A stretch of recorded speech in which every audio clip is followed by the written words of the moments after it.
읽어주세요.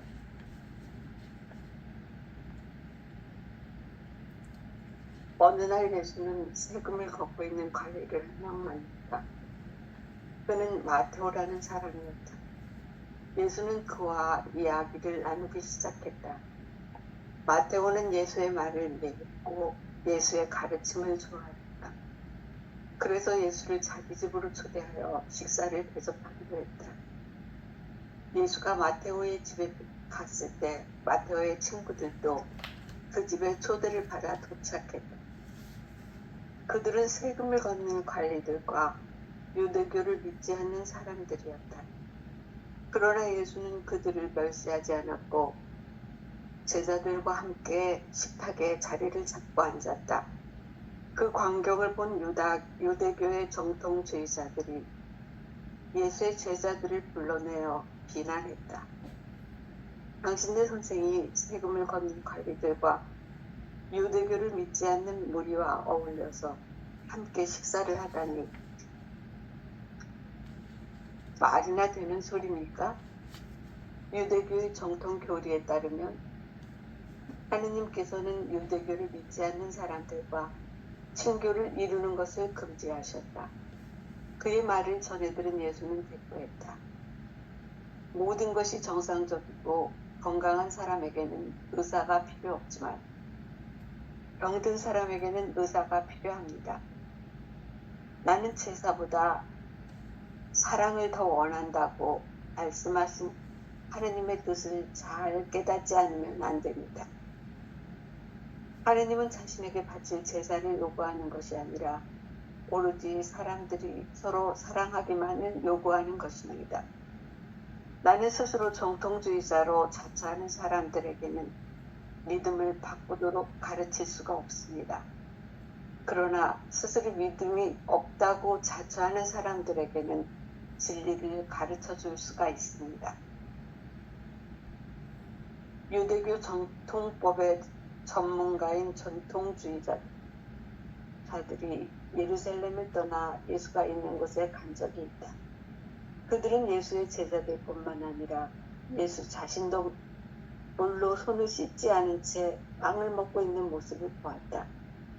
그들은 예수를 심하게 비난하기 시작했다. 그들은 유대교의 전통에 따라 그릇과 접시를 물로 씻는 방법에 관한 규정을 엄격하게 지켰고 물로 제대로 씻은 그릇과 접시가 아니면 절대로 식사에 사용하지 않았기 때문이다.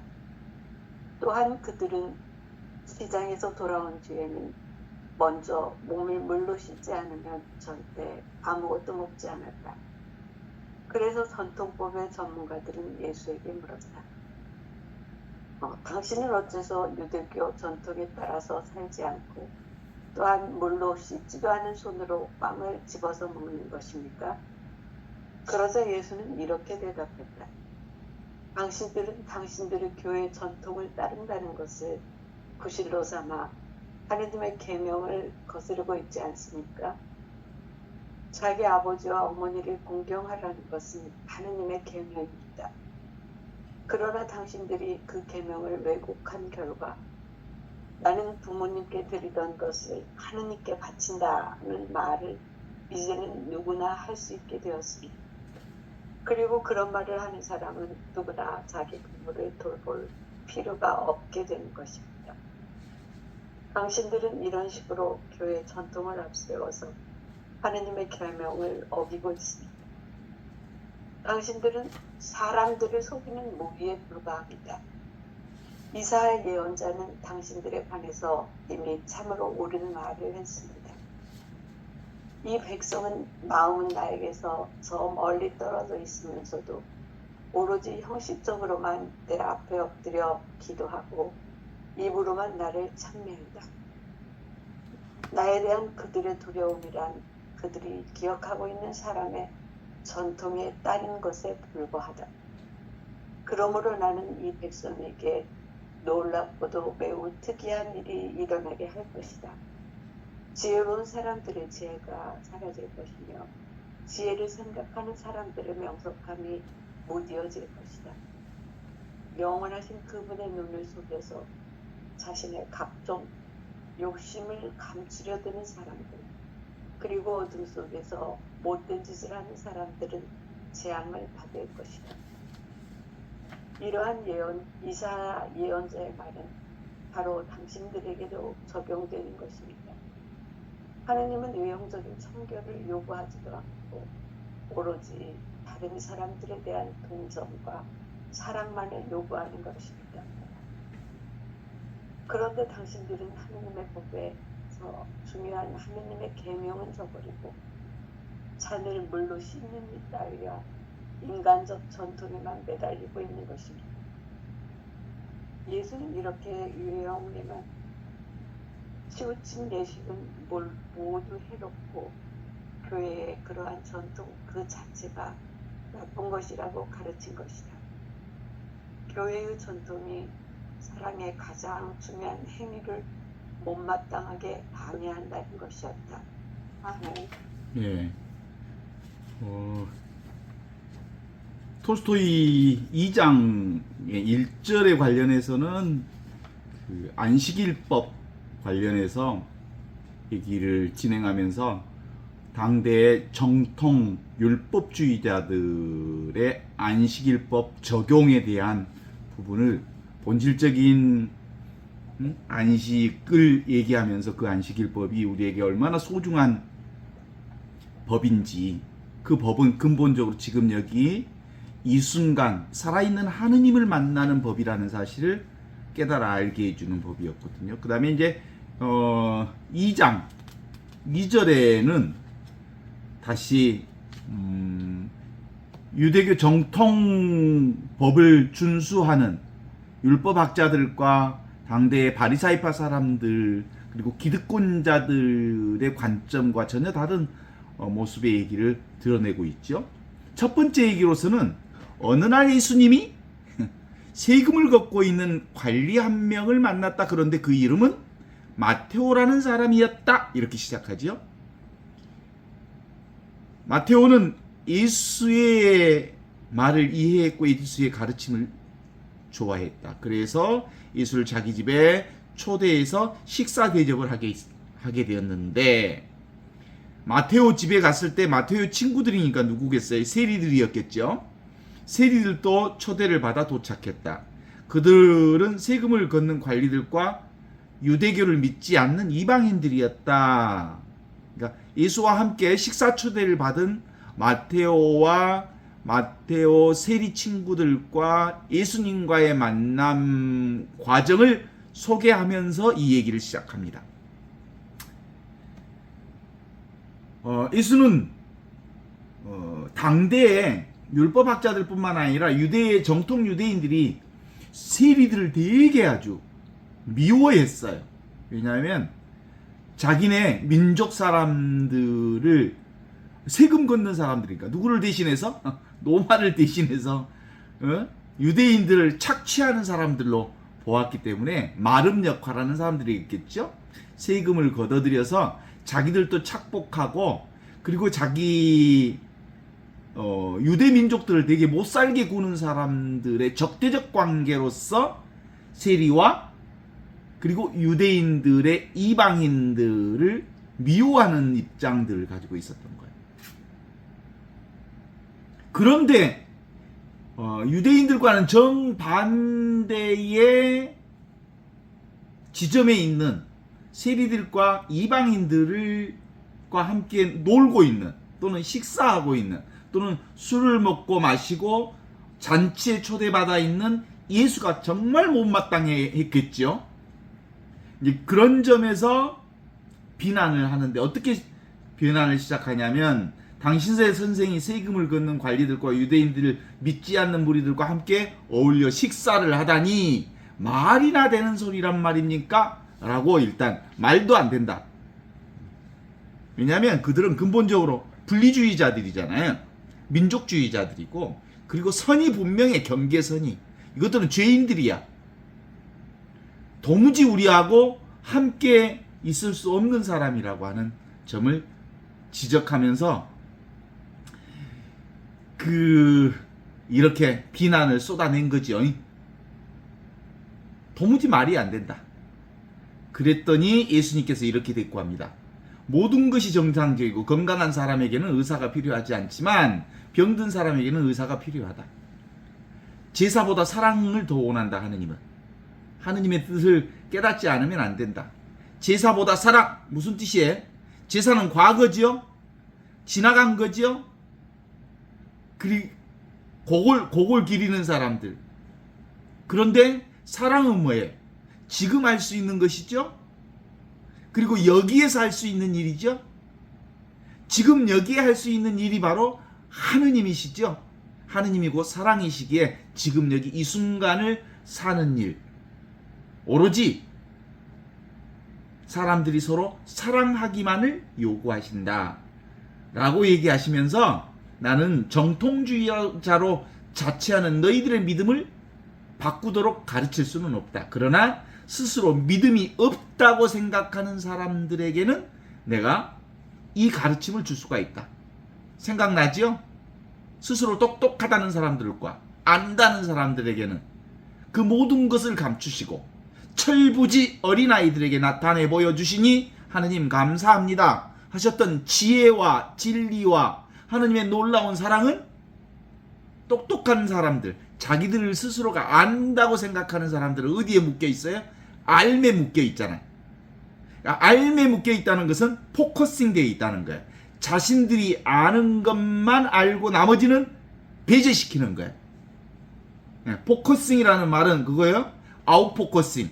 포커싱 된 그것 말고 밖의 것은 다 단절하고 경계지우고 그것을 배제시키는 논리 속에 갇혀있는 사람들, 그들이 바로 안다고 말하는 사람들과 똑똑하다는 사람들이죠. 그러나 철부지 어린아이들은 경계가 없습니다. 그래서 모두를 받아들이죠. 전체를 수용하지요. 그것이 모두 다 신비롭지요.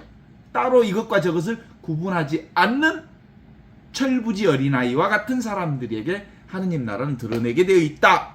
이렇게 얘기를 하는 거예요. 자, 이제 여기까지 읽어내면서 한번 생각해 볼 일들이 있다면, 이들은 정통법을 수호하는 사람들이었단 말이에요. 유대 정통법. 우리가 이 법이라고 하는 게 사실은 사람들과의 약속이잖아요. 우리의 법 구조, 인간들이 서로 약속하는 약속이 있어. 인류사회의 구성 약속. 최고의 그 나라가 존립하기 위한 최고법을 우리는 헌법이라고 규정하면서 나라의 헌법을 얘기하지요. 국민의 기본권을 헌법 전문과 그리고 국민 기본권 그리고 국민의 이 운영 과정들을 기록해 놓은 헌법이 있어요. 헌법.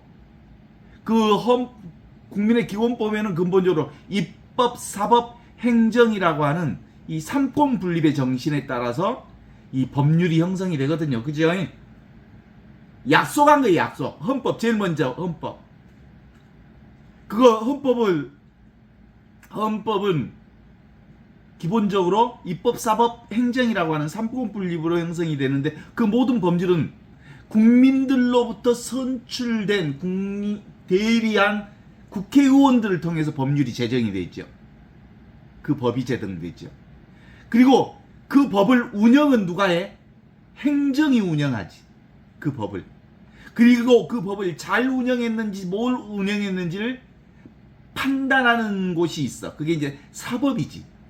그래서 헌법의 삼권분립 정신을 정리해놓고 그 안에 법률, 국민을 대신해서 그 법을 만드는 사람들이 바로 국회의원들이고 그 법률을 집행하는 사람들이 행정부이고 그 법률이 잘 진행됐는지를 판단하는 법률이 사법법률이죠. 그리고 그것을 근본적으로 이 법률을 잘 운영하기 위해서 그것들을 명령이 있어요. 명령. 대통령령으로, 총리령, 장관령으로 명령이 있고요. 그 밑에 이제 지방자치제가 이 조례를 만들어서 그것을 구체적으로 실행하지요. 그 조례에 관련된 지방의회의 규칙서가 있습니다. 규칙서. 이렇게 해서 크게는 헌법, 법률, 명령, 조례, 규칙이라고 하는 이런 그 법률 서열에 따라서 상위법은 하위법을 규정할 수 있지만 하위법이 상위법을 넘어설 수는 없는 그런 규칙을 통해서 이 법률이 운영되거든요. 그건 뭐예요? 한마디로 얘기하면 사람들이 하는 약속이잖아요. 약속. 적어도 우리끼리 혼란한 사회를 만들지 않고 예측 가능한 사회, 서로가 서로를 존중하는 사회가 되려면 최소한 이런 약속은 지키자. 이게 헌법 전문에 기록되어 있는 거예요. 법률 전반에. 근데 세상에 그래서 이제 대통령을 뽑아놓으면 헌법을 수호하자고 하는 선언도 하고 그러잖아.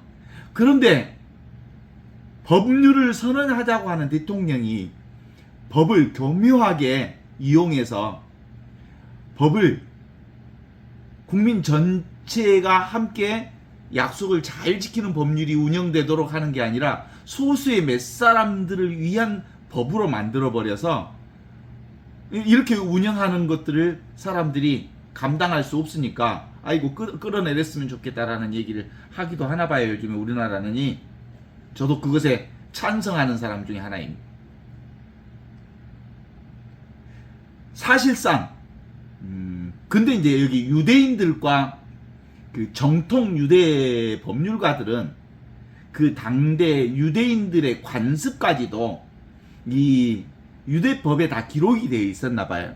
관행이라고 하는 것은 사실상 아직 법적인 확신이 없을 때 그것을 관습이라고 그러거든요. 그런데 이 오래된 관행이 관습이 되어서 관습법이 되려면 법적 확신이 있어야 되거든요.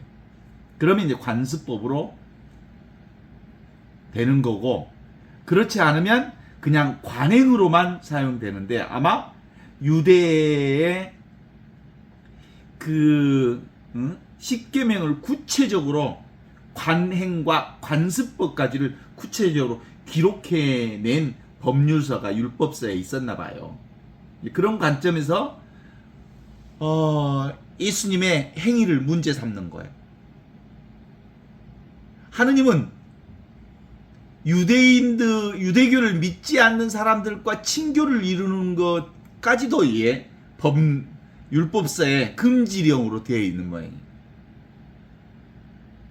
그랬더니 예수님이 뭐라고 정리를 하시냐면, 정상적인 사람들, 그 법률 구조 안에 보호 받지 못하는 사람들이 있어. 그 이제 그런 사람들까지도 포괄해야 한다. 진짜 의사라면 이 울타리 밖의 사람들도 포용해야 한다. 이렇게 보는 거예요.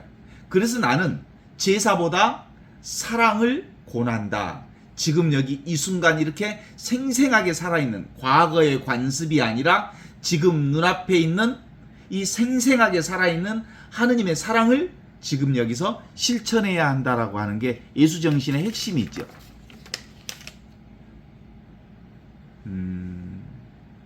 세상에 어느 날 그 예수님이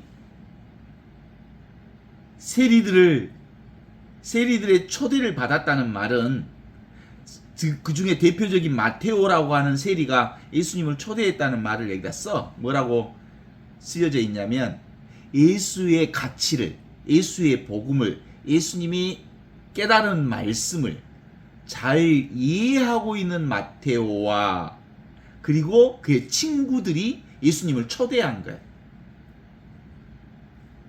그러니까 기본적으로 예수님의 말씀을 들었던 거죠. 그 예수님의 복음 말씀이 뭐예요? 사실은 무분별의 복음 말씀이잖아. 경계 없는 복음 말씀이잖아. 이 둘이 아닌 하나의 말씀이잖아. 하느님은 선한 사람이나 악한 사람이나 누구에게나 햇빛과 비를 내려주신다. 이 하느님, 이 사랑이 바로 지금 여기 이렇게 생생하게 우리와 함께 살아 계신다는 이 복음 선포를 잘 들었던 사람들이 예수를 초대한 거지. 참. 그런데 거기에는 누구도 끼어들었냐면 유대교를 믿지 않는 유대인 이방인들이 끼어 있었어. 사실은 유대교 입장에서는 자신들의 율법을 지키는 사람만 하느님의 백성이라고 봤거든. 그러니까 도무지 그들은 유대교라고 하는 율법서의 울타리 속에 없는 사람들이야. 울타리 밖의 사람들이지.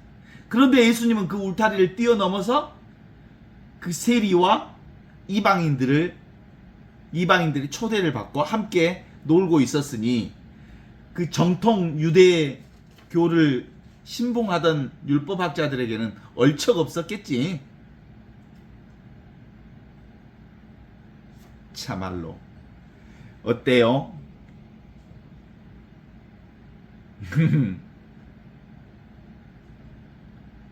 실제로 하느님의 진리는 지금 여기 있어요. 지금 여기 있다는 것은 살아계신 하느님이 지금 살아계시고 여기 살아계시거든. 그죠? 어떻게 알아? 그게 바로 살아계신 하느님이 계신 곳이 지금 여기 있다. 이게 바로 궁극적 진리이기 때문에 그래. 하늘로부터 내려온 살아있는 생명은 지금 있고 여기 있는 거야. 그걸 깨달아 그 복음을 우리에게 전해주신 거지. 그러니까 기본적으로 예수님은 전혀 무분별의 지혜를 가지고 있기 때문에 분별 세계의 시각을 가지고 있는 사람에게는 얼마나 걸렸겠어, 꼴물견이겠어. 말도 안 되지. 자기들만 하느님의 백성이라고 생각하는 사람들인데.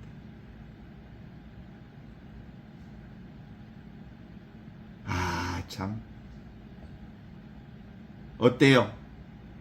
우리는 이제 이 얘기를 3년 가까이 들었기 때문에 이 얘기를 들으면 그러려거니 해.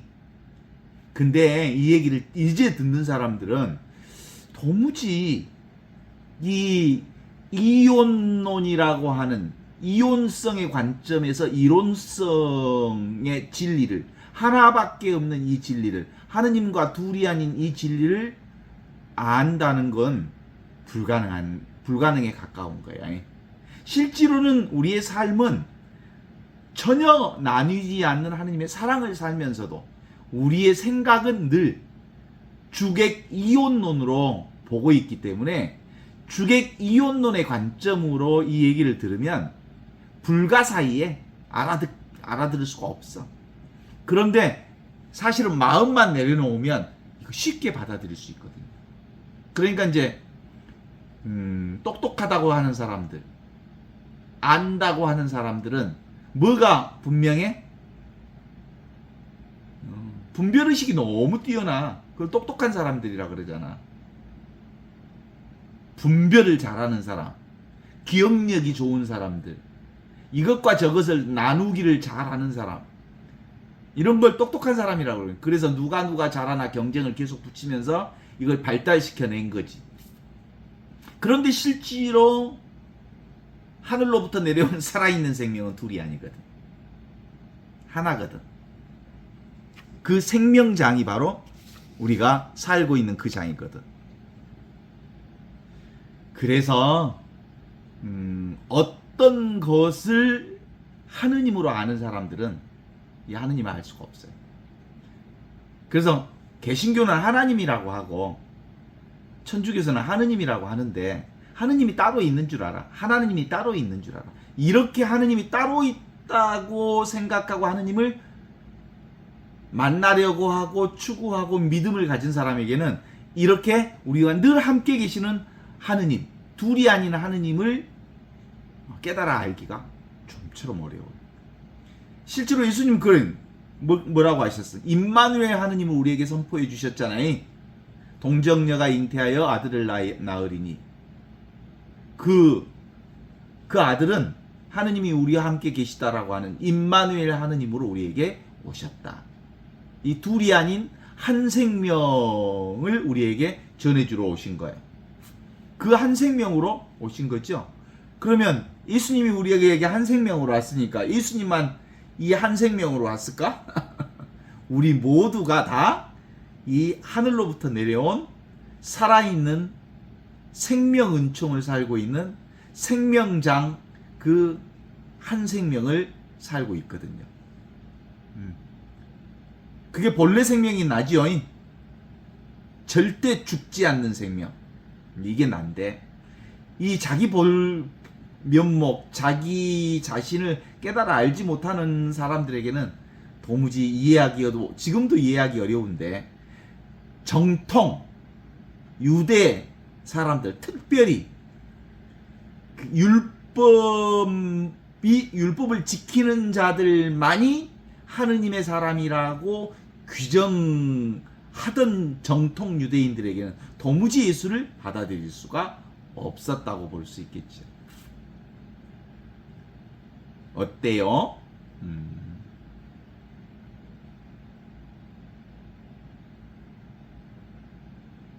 이렇게 보는, 가끔 고양이가 어떤 쥐나 새가 있으면 가만히 집중하고 있는 모습을 보거든요. 어떤 경계에 집중하고 있는 모습들을 딱 봐요. 그러면 고양이에게는 뭔만 보이겠어요? 그 목표물만 보여.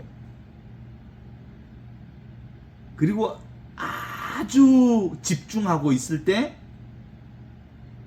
그 집중하는 목표물 말고는 아무것도 안 보여. 그게 바로 아웃포커싱이거든요. 율법에만 집중해버리면 율법 밖에 있는 것들은 도무지 보이지 않는 거예요.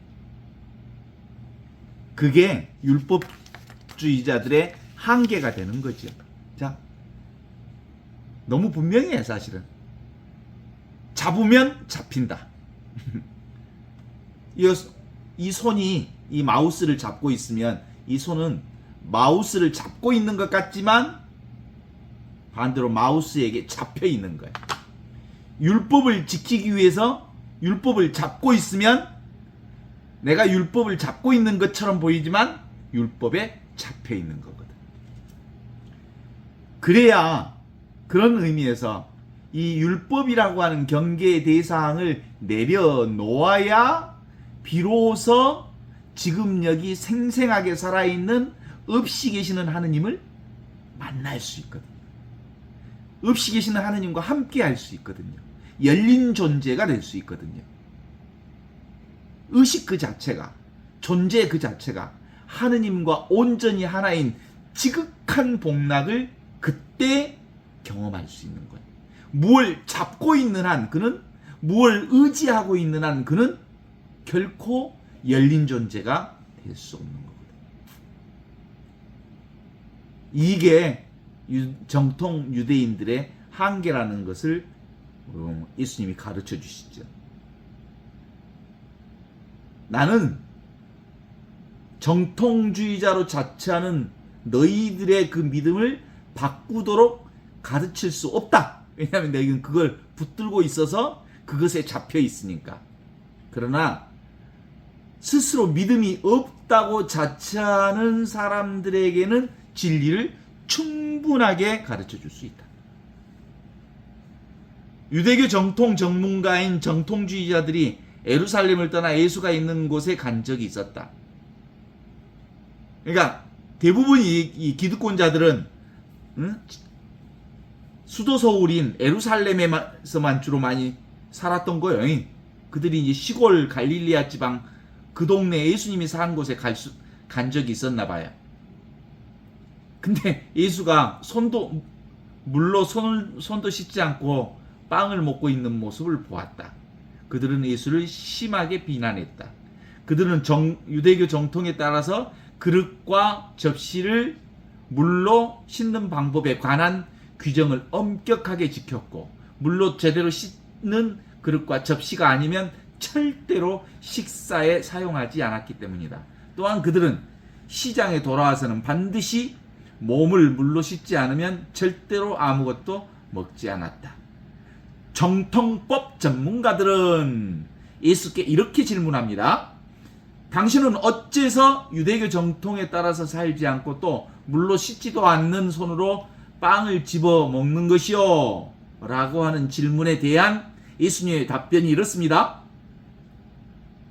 당신들은 당신들의 정통, 교회 전통을 따른다는 것을 구실 삼아서 하느님의 계명을 거스리고 있어 라고 말하면서 한 예로 당신들의 율법서에 자기 아버지와 어머니를 공경하라고 하는 하느님의 계명이 있지 않소. 그렇지만 당신들은 그 계명을 애곡한 결과 나는 어머니 아버지 부모님께 드리던 것을 하느님께 바친다라는 말을 코르반이라고 그 마르코복음에 나오죠. 나는 부모님께 바칠 것을 하느님께 바친다라는 말을 이제는 누구에게나 할 수 있게 되었다. 그리고 그 말을 하는 사람은 이제 누구나 자기 부모를 돌볼 필요가 없게 되었다. 부모에게 바칠 것을 하느님께 바친다. 하느님 아버지께 바친다. 라고 말함으로써 이제 더 이상 부모에게 바치지 않아도 된다고 말하는 사람들이 있다. 당신들은 이런 식으로 교회 전통을 앞세워서 하느님의 계명을 어기고 있다면서 구체적으로 예를 들어서 말하는 거죠.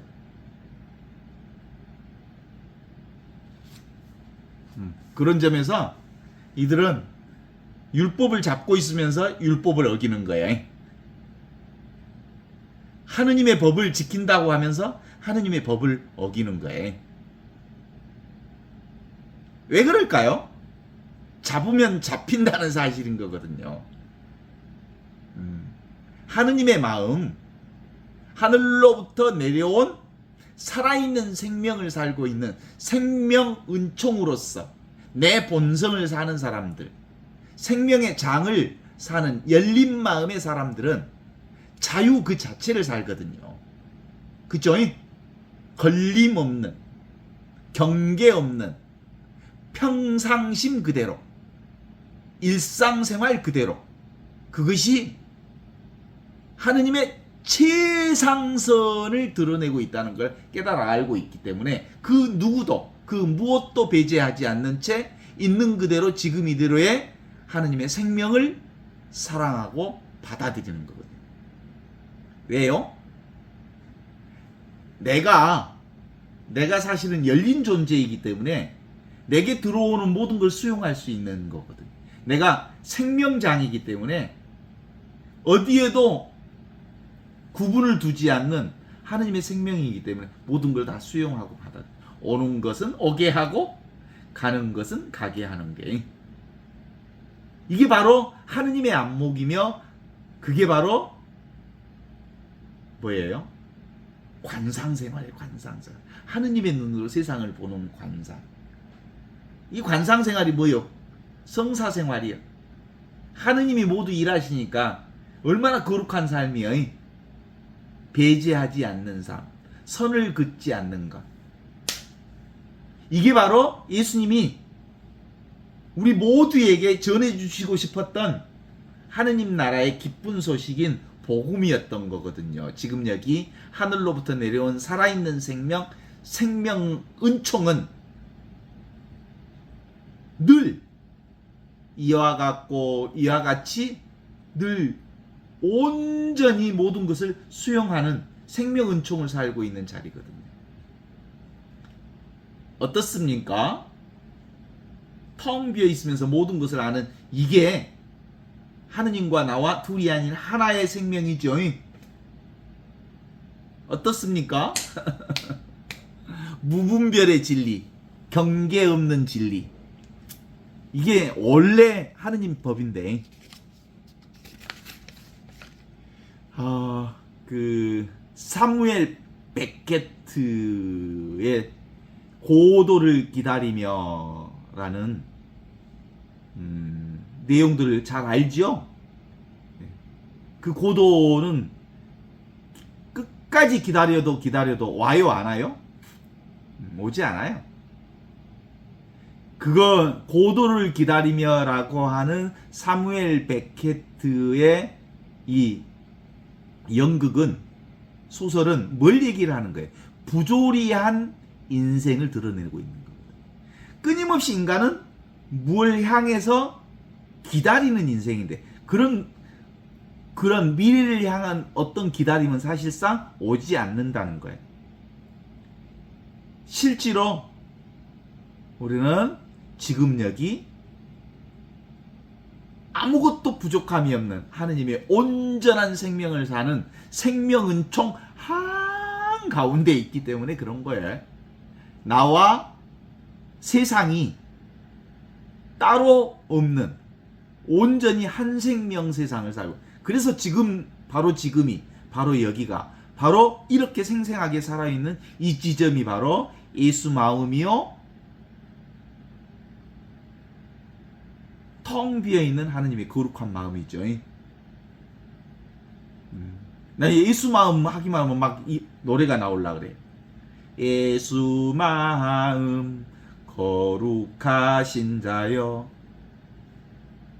예수 마음이 바로 이 무경계의 마음이거든요.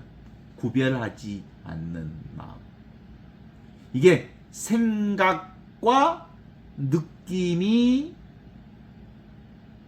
사라진 자리, 텅 비어 있으면서 모든 것을 비추는 이 자리, 생각과 느낌 이전 자리, 이게 여기서 모든 것이 시작되는 자리, 그 자리가 바로 알파요 오메가인 자리, 그 자리가 지금 여기 우리가 함께 살고 있는 이 자리거든요. 간단하게 얘기하면 이 소리를 듣고 있는 자리, 듣는 내가 있어요. 한 손바닥의 소리가 이 두 손바닥의 소리를 들어요.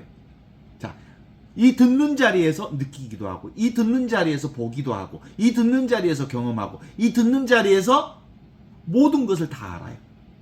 이게 바로 궁극적 진리의 자리가 지금 여기 눈앞에 이렇게 생생하게 있거든요. 모든 것이 바로 이 의식의 빛을 통해서, 이 존재의 빛을 통해서, 이 생명의 빛을 통해서 세상에 활짝 펼쳐지고 있거든요. 그러니까 늘 예수님은, 그리고 그리스도교는 그렇게 얘기하죠. 쉐마 이스라엘, 이스라엘아 들어라. 너희가 정말로 하느님의 백성으로 살고 싶으면 들어야 한다. 뭘 들어? 한 손바닥의 소리를 들어야 한다. 이 침묵의 소리, 고요함 속에 온갖 것들이 드러나는 이 소리, 이 아무것도 없는 이 자리에서 온갖 것들을 드러내고 있는 이 모양 없는 모양, 바로 영원한 하늘로부터 내려온 살아있는 이 생명은총, 생명의 이 놀라운 지혜를 들어야 한다, 이런 거거든요.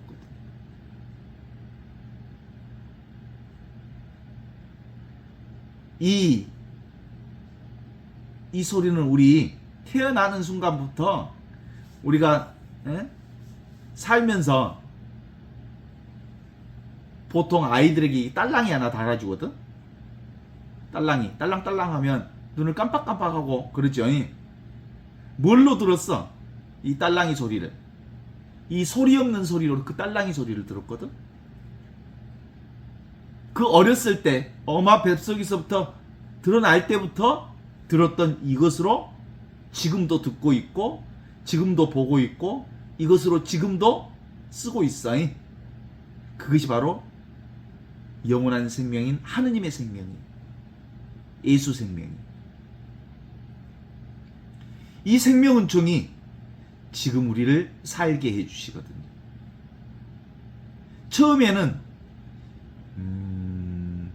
이 비이온적인 두 개가 아닌 이 하나, 한 생명을 잘 깨달아 알지 못하지요. 그러나 딱 들어보면 알지요. 이제 하늘로부터 내려온 살아있는 생명이 진짜 내 생명이다. 없이 계시는 하느님의 생명, 그게 진짜 내 생명이다. 이 깨달음이 이제 삶에서 실현되어지면서 서서히 이 이온성이, 둘러보는 것들이 이제 극복되어지면서 비이온성으로서의 하느님으로부터 내려온 살아있는 생명이라고 하는 이 생명은총으로 점점점 익숙해져 갈 수 있어요. 그래야 이 마음 속에 살 수 있거든요. 46쪽. 이 백성은 마음은 나에게서 멀리 떨어져 있으면서도 오로지 형식적으로만 내 앞에 엎드려 기도하고 입으로만 나를 지금 여기 생생하게 살아계신 하느님을 입으로만 찬양한다. 나에 대한 그들의 두려움은 그들이 기억하고 있는 사람의 전통으로 꽁꽁 묶어버렸다. 관습법으로 꽁꽁 묶어버렸다. 생생하게 살아있는 이 하느님을 법으로 묶어버렸단께, 율법으로 묶어버렸단께. 그러므로 나는 이 백성에게 놀랍고 매우 특이한 일이 일어나게 할 것이다. 지혜로운 사람들의 지혜가 사라지게 될 것이며 지혜를 생각하는 사람들의 명석함이 무디어질 것이다. 영원한 그분의 눈을 속여서 자신들의 각종 욕심을 감추려는 사람들, 그리고 어둠 속에서 못된 짓을 하는 사람들은 재앙을 받을 것이다. 이 대부분 이 법을 앞세우는 사람들의 특징이 뭐예요? 법을 앞세워서 에고를 강화시켜 잘난 척해. 그래서 기득권 카르텔을 형성해서 그 자기들 울타리를 공고하게 하는 데다가 이 법을 써먹어. 요즘에 저기 그 여당 대표 뽑는 무슨 대표 선거가 있는 모양이에요. 거기 보니까 4명 다 세상에 여당 대표 4명 다 서울대학교 출신들이요. 아이, 대한민국이 완전히 무슨 대학이 서울대학만 있나? 이게 이제 꼭 그 얘기를 하고자 하는 게 아니고 얼마나 우리 사회가 기득권 중심의 사회로 꽁꽁 묶여졌는지를 볼 수 있는 것과 같아. 거기에다가 주로 법률 전문 율사들, 천지의 율사들, 거의 지금 국회의원들의 절반 가까이가 법대 나온 사람들이래. 율사들이래. 변호사, 검사, 판사 출신들이 세부렀대. 그래서 당대 예수님 시대하고도 비슷한가 봐. 왜 그러냐면 이 법률을 통해서 사실은 모두가 하느님의 자녀가 되는 뭐겠어요? 이 법이라고 하는 것은 약한 사람들까지도 모두 경계 없이 다 하느님의 아들, 딸로 포괄하기 위해서 만들어놓은 약속들의 법인데 결국은 기득권을 지키기 위한 법으로 바뀌고 있다는 걸 드러내고 있는 거죠.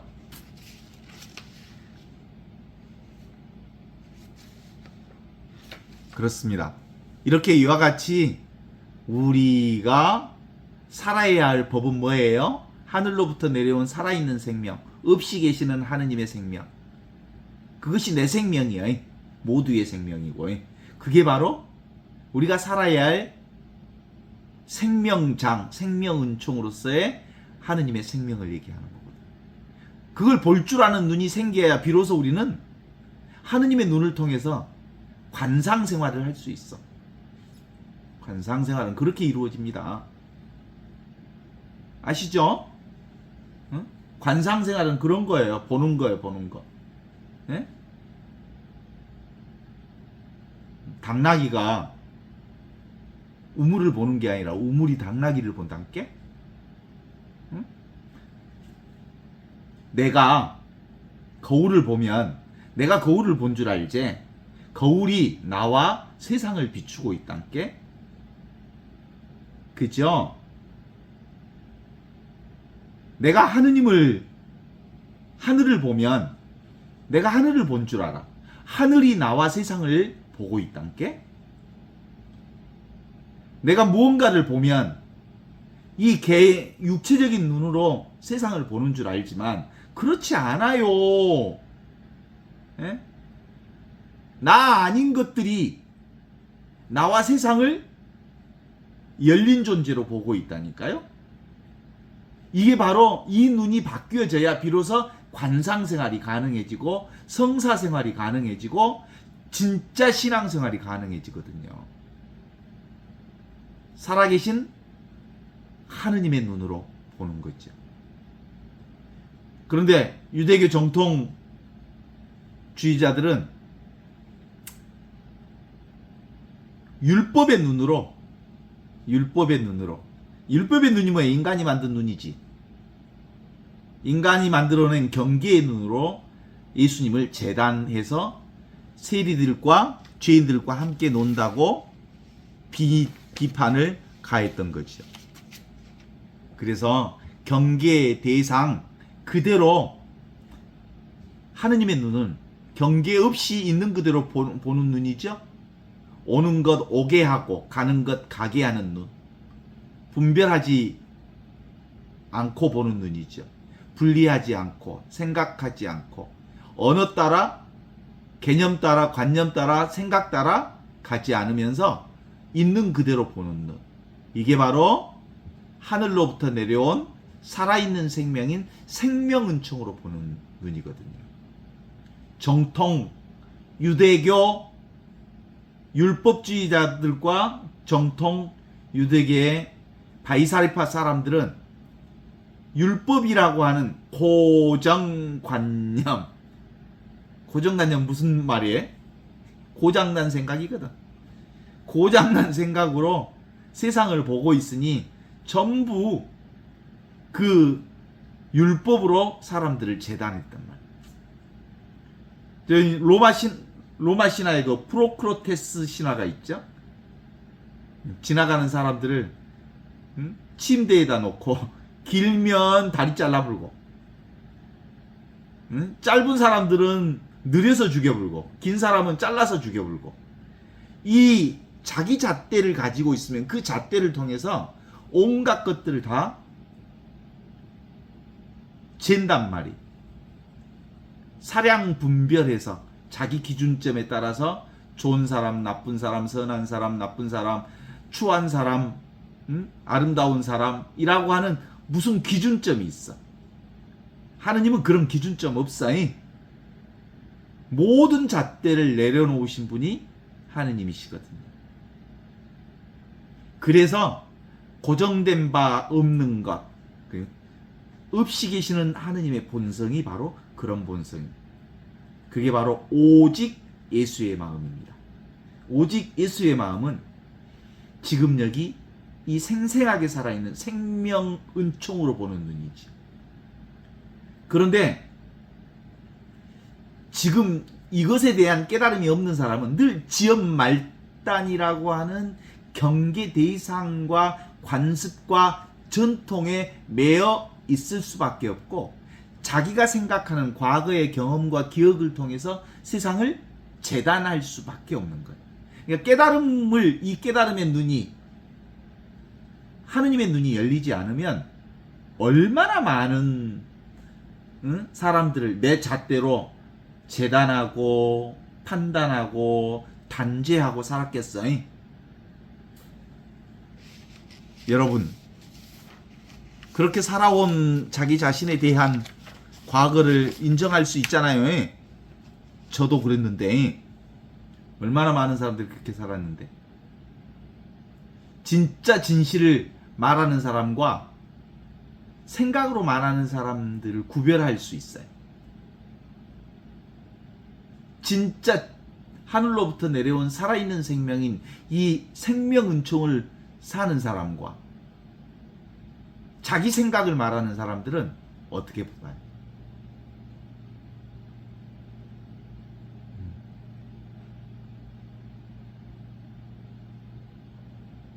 귀는 귀하게 여기고 눈은 천하게 여기고 그래서 검은 콩이나 주워 먹는 사람들. 그 검은 콩이 뭐예요? 책을 보면 이렇게 하얀 데에다가 까만 글씨가 있어. 이것이 검은 콩이에요. 예. 예수님은 늘 열린 존재로 이 하얀 바탕을 얘기하고 있는데, 텅 비어 있으면서 모든 것을 드러내고 있는 이 하얀 바탕, 이 복음을 얘기하고 있을 때 율법주의자들은 뭘, 하얀 바탕에 검은 콩만 주워 먹는 놈들이라 하얀 바탕이 안 들어와.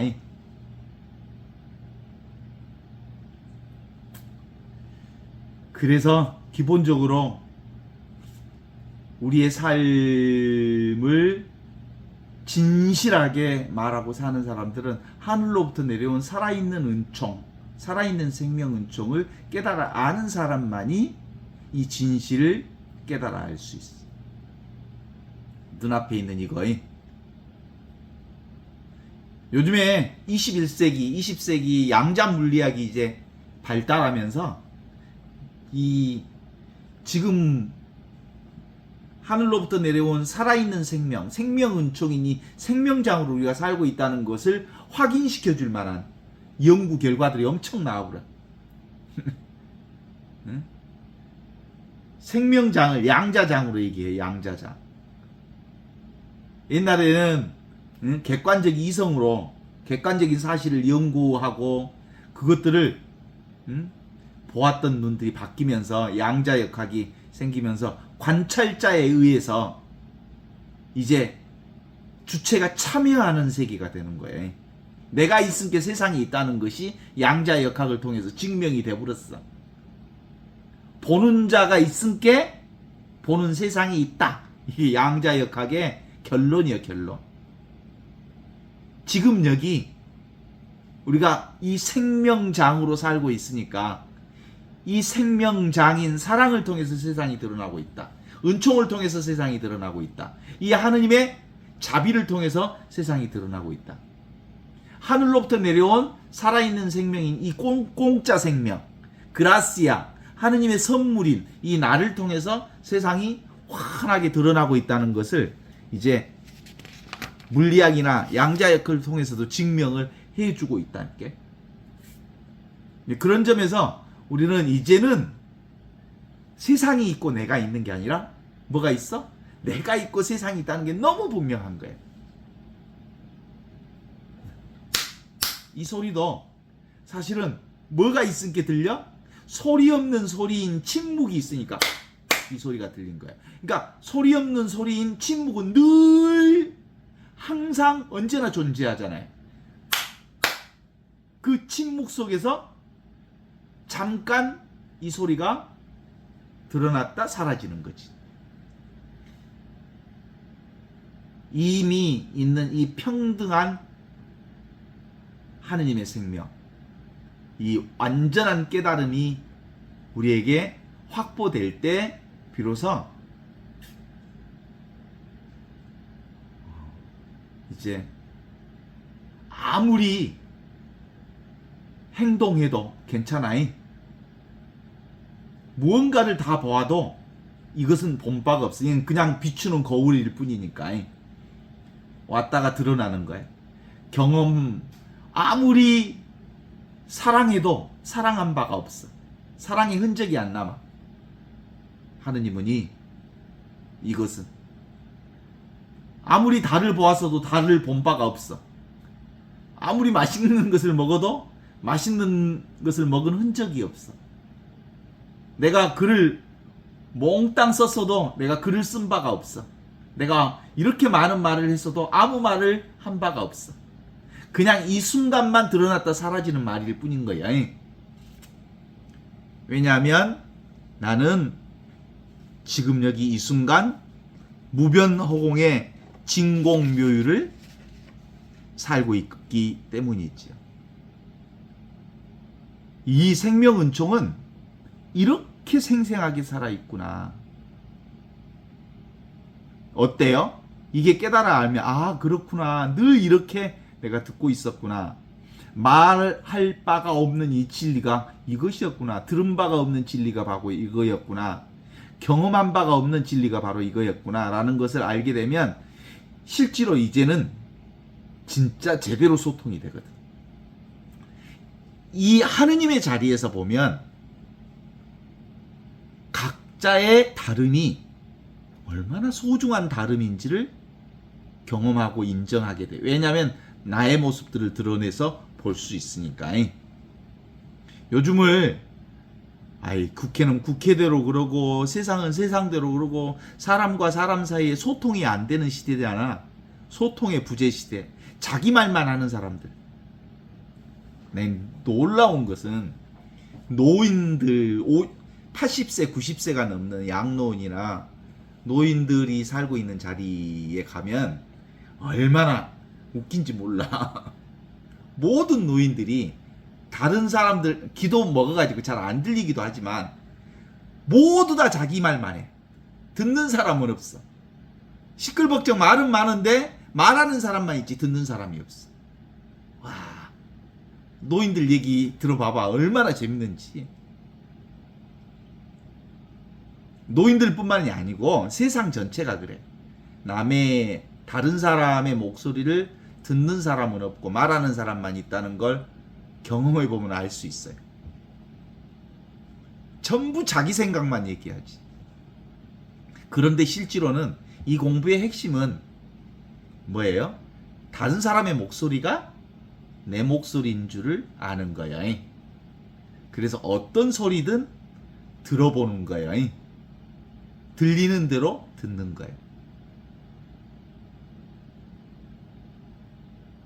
어때요? 이게 우리가 공부한 흔적이죠? 그래서 예수님은 이사야 예언자의 말로 우리에게 얘기합니다.